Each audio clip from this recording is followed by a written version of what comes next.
Hi everybody and welcome to the news from the ANU Medical School for today, the 19th of June 2020. So let's get to last week's quiz. Wasn't too hard. The virus that I showed you was of course coronavirus, and it was actually COVID-19.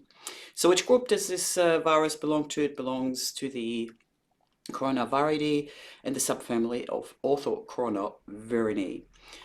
It was first described in 1931, but identified in 1936 in chickens, and then in 1965 isolated in humans.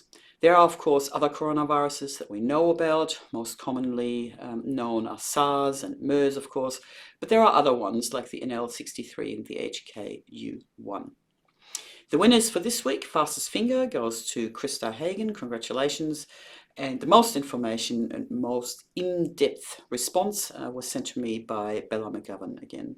Bella, you're ahead here in the quiz, and you're looking at a bottle of a wonderful red wine donated by the director of the school, Professor Imogen Mitchell.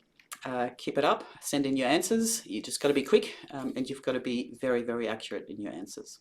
So let's get to this week's quiz. What I would like to know is, who are these three gentlemen here on the screen?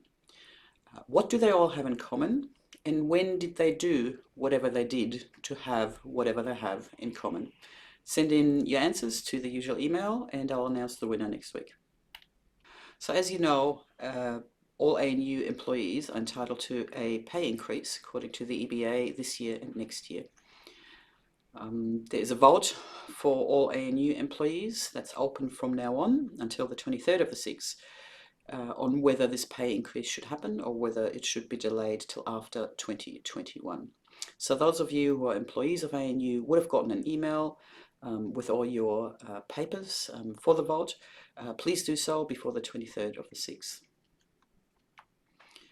And a lot of you, I'm sure, would have attended Professor Groen's town hall meeting today, where he outlined in detail the situation, the financial situation of the university and the situation of the college. And he answered lots of questions on people asking about a way forward and what these savings that we have to make by December and of course next year really mean. It is very clear that the situation is very difficult. The college will have to save $8.3 million. That's not a saving on what we had budgeted, but it is a saving of our expenditure from last year and salaries from this year. And every school is looking at how this can be achieved. Not achieving this target is impossible because the whole of the university will have to make savings. So with our school manager, Katrina Chappell, I'm spending a lot of time these days. I'm also talking to lead academics in our school and see how we can make these savings. And we've identified quite a bit, and delaying filling vacant positions, not buying equipment, not investing in strategic funds, IT, or travel has been cancelled, reducing office supplies, costs for professional development and scholarships.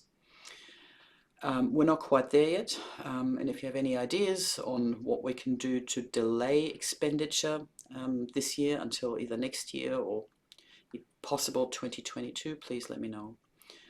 We've also asking all staff to reduce their leave load. That's not a direct saving to the school, but I truly believe, after having worked very hard over the last 3 months, that it's good for your mental health. And if you wanted to just take a day off a week, either as annual leave or as long service leave, that is possible as well.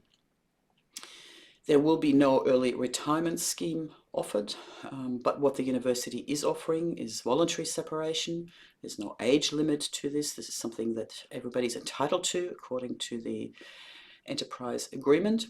So if you want to think about that or discuss that, please contact me. And the other option would be for some of you who may want to just step down from their full-time position to maybe a more part-time position for a little while, and please come and discuss that with me as well. So probably unbeknownst to most of you, but we have actually been subjected to 2 audits over the last few weeks. The first was a workplace health safety audit on our adherence to ANU policies and strategies around workplace health and safety, but the other one was a COVID-19 audit of our Acton building. And I'm very pleased to say that we passed both of them, and I'd like to particularly express my thanks to Danielle Conway, who's our Workplace Health Safety Officer, who is ensuring that we're aligned with ANU policy, but also make sure that we have our own workplace health safety plan. And she's done a fabulous job talking me through what we need to do and what the school needs to adhere to over the last few months. So thank you very much, Danny. It is also important for all of you to ensure that you've done your mandatory training, and we will be audited on this by June 15th. The platform on the ANU website is called Pulse, and please have a look what your mandatory training is, but we will be audited against those following: the University Work Health Safety Induction course, the CompCare Work Health and Safety course, Asbestos Awareness Module 1 and 2 for whom it applies, the Victory Workplace Safety Incident and Hazard Reporting Tool, and the CompCare Work Health and Safety for Managers. Please ensure that you've done all your mandatory training, because this will all be within the audit that's going to be done after June 15th. And you may have seen on our website, and I talked a little bit about that in our email, that I thought it was important that we highlight the teams that make up the medical school. When we say the school, I think people. And there have been teams who have worked very hard and have been incredibly supportive and really made the school what it is, particularly over the last 3 very, very difficult months. And the first team that we highlighted was the operations team, or part of the operations team. So that was Tim Borrow and Vojislav Zelkovic, Ricardo Gallardo, Sinisha Nesic, and Danielle Conway. And their contribution particularly has been around shutting and reopening and maintaining the building really in between. And I think it's fabulous work that they do, and I'd like to thank them all. This week we also highlighted what the Operation Graduate Management Team is. I think I've informed you previously that the Operation Graduate Management Team meets now weekly, but it used to be daily, and really setting up the plan for the shutdown and the reopening. There's more detail on the website, but I'd just like to thank my colleagues from the team for their hard work and for their input over the last 3 months. In the media, again, Peter Collignon was on ABC Radio, and Sanjaya Senanayake also on ABC Radio National, ABC Radio Canberra, Channel 7 and the South China Morning Post.